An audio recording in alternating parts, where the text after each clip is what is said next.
Buenas tardes, doctor. Yo soy Edgar Leonardo Terrazas, España, y a mí me tocó el tema de fractura de pelvis.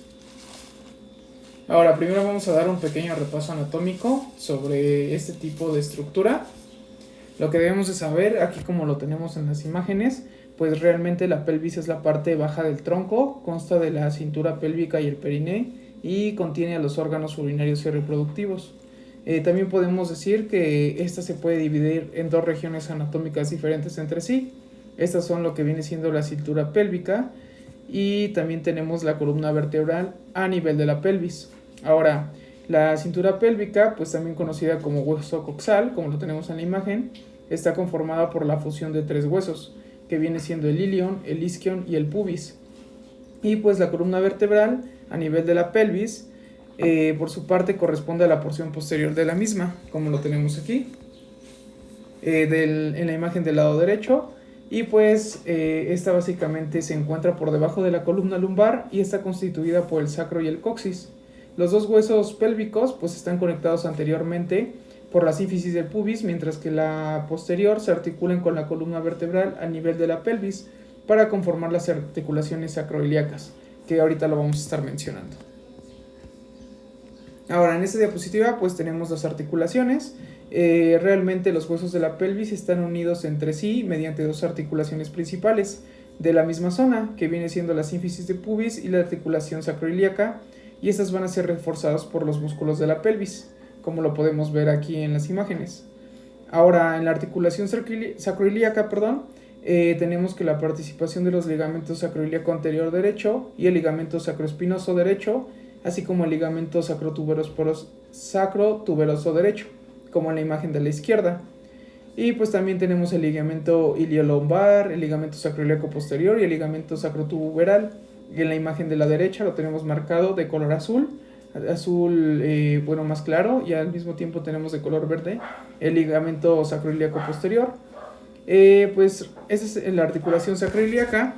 Respecto a la articulación de la sínfisis del pubis, pues por lo general esta articulación no genera ningún tipo de movimiento, a excepción durante el embarazo. Y pues esta realmente es una articulación que cuando los ligamentos de la pelvis y el cartílago se ablandan para permitir el aumento del diámetro de la pelvis realmente en el trabajo de parto.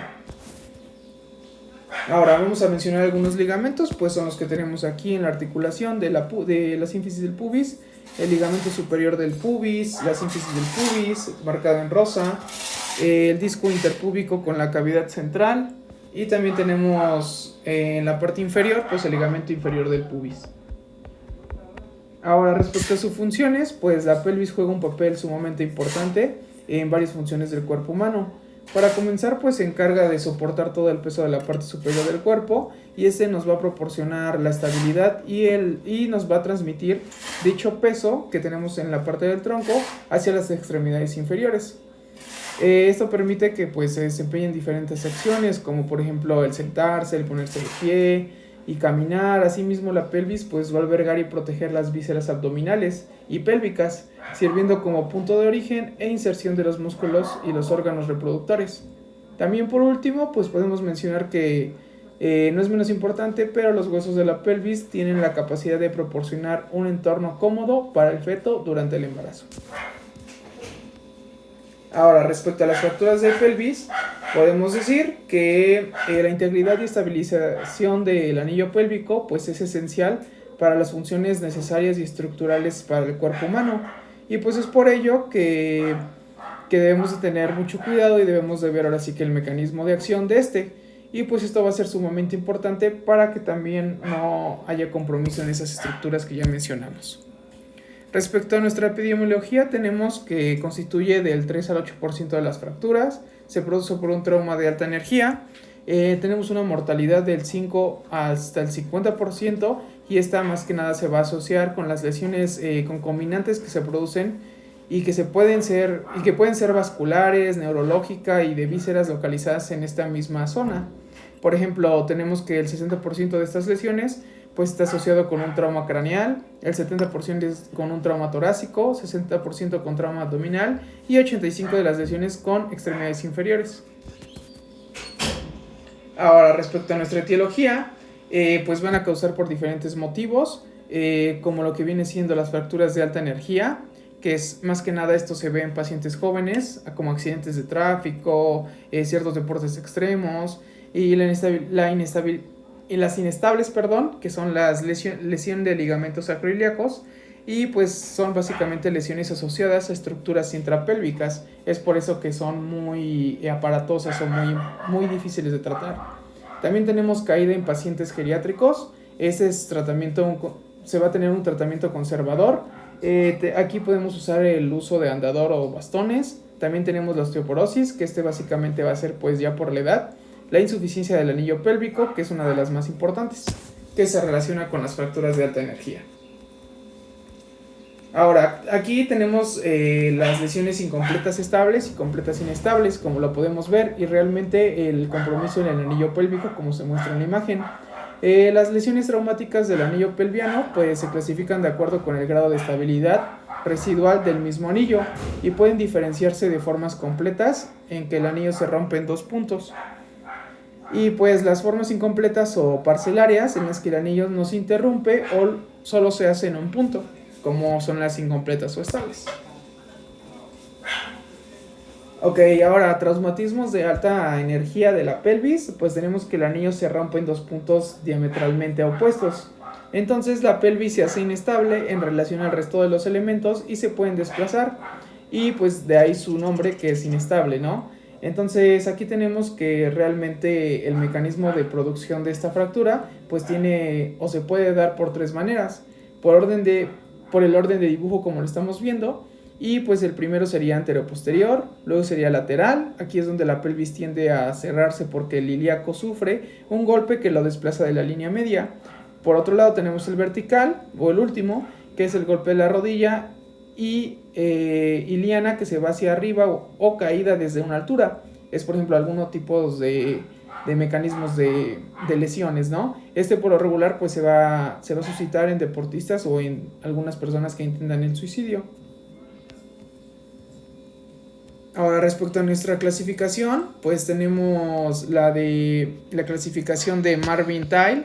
Esta básicamente nos dice el tipo de lesiones, como ya lo habíamos estado. Tenemos la clasificación A, es el arco posterior intacto; la clasificación B, parcialmente estables; la clasificación C, que son las inestables, y pues acá tenemos una alta, características de estas mismas. Por ejemplo, en las estables tenemos la A1, que es anillo pélvico intacto, lesiones por avulsión; la A2, fractura de ala ilíaca o arco posterior, y así mismo nos desglosan todas estas.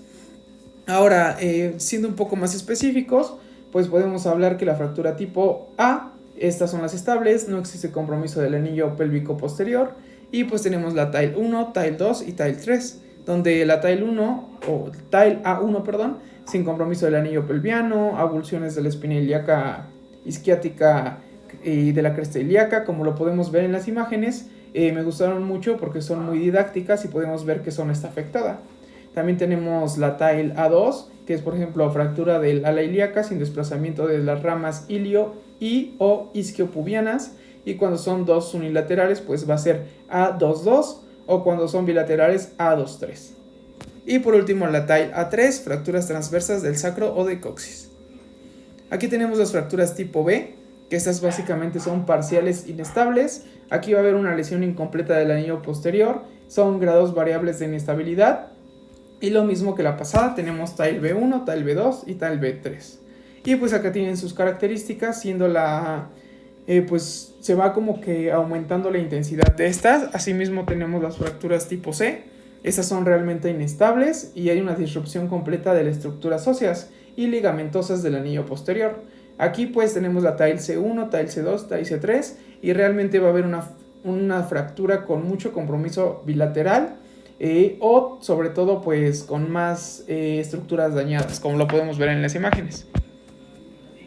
Ahora, respecto a nuestro diagnóstico, tenemos que vamos a hacer una evaluación ABC, como lo tenemos, vía respiración y circulación, dando prioridad también a las hemorragias exsanguinantes y con los pasos iniciales que pues realmente se ven siempre.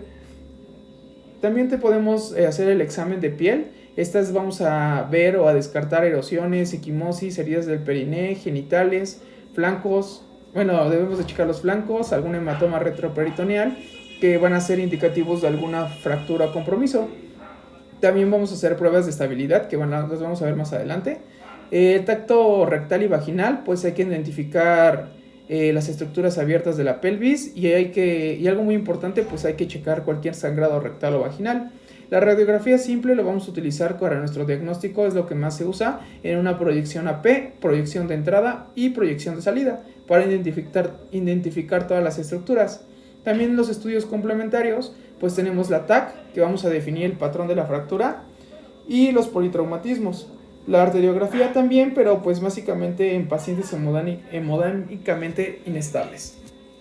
Ahora tenemos las pruebas de estabilidad.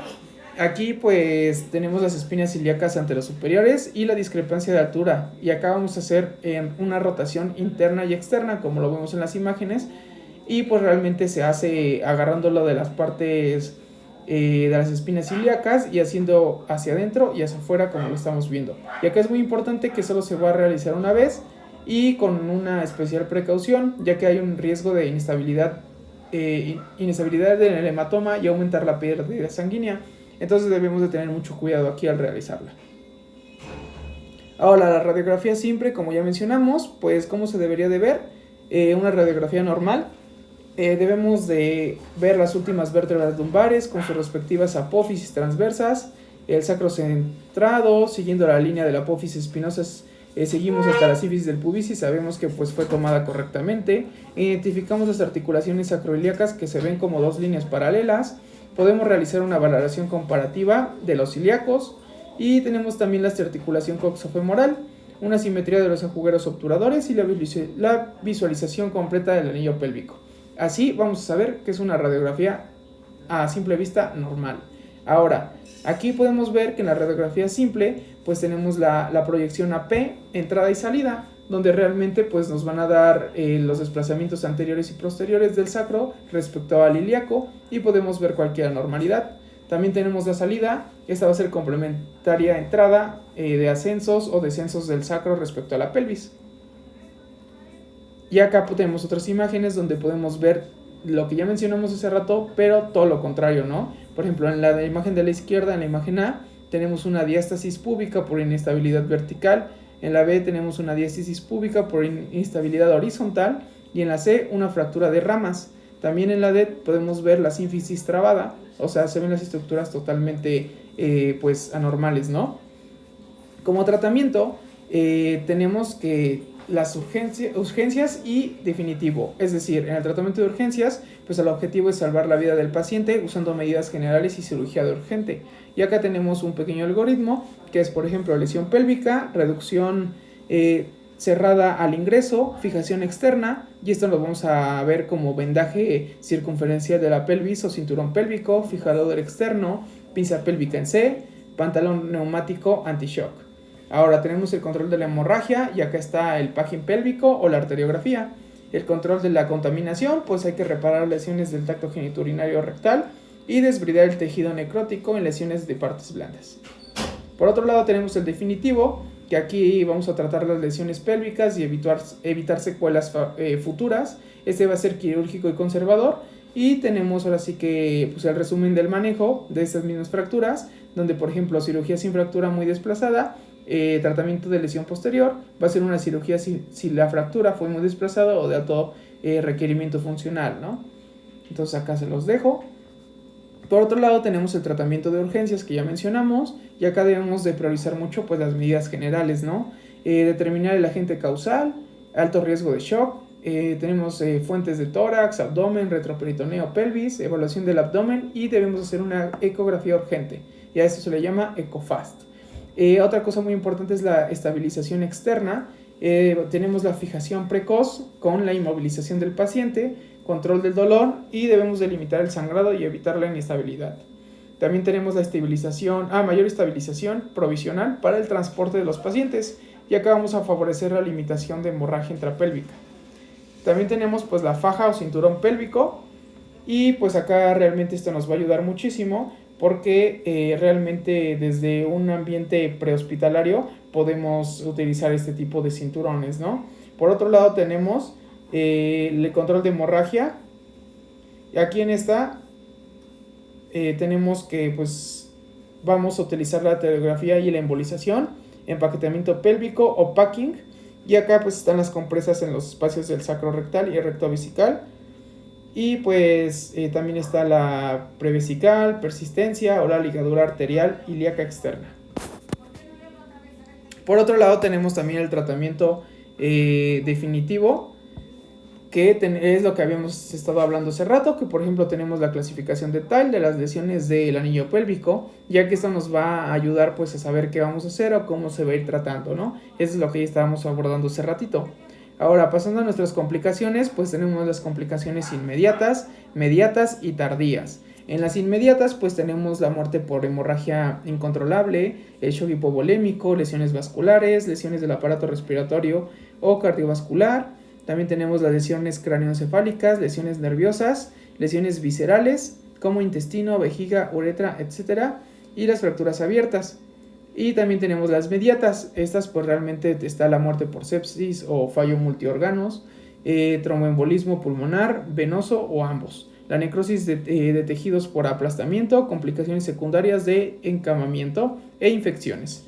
Las tardías, pues esas van a pasar mucho después. Son trastornos de la marcha, discrepancia de los miembros inferiores, trastornos sexuales, secuelas neurológicas o neuropatías permanentes, dolor en la región anterior y posterior, sobre todo en la marcha, retardos de consolidación y pseudoartrosis. Y pues acá tenemos mi bibliografía. Realmente pues este tipo de lesiones son muy aparatosas y hay que tener sumamente un cuidado directo y sobre todo conocimiento de las estructuras, ya que pues por el tipo de zona donde se encuentra pues tenemos mucho compromiso con las estructuras vecinas de este, ¿no? Sobre todo con los órganos que se encuentran o permanecen en esta cavidad. Y realmente pues siempre hay que tener mucho cuidado, sobre todo en el manejo inicial, que es donde se pueden complicar mucho más. Y eso sería todo. Esta es mi exposición y yo soy Edgar Leonardo Terrazas España. Gracias, doctor.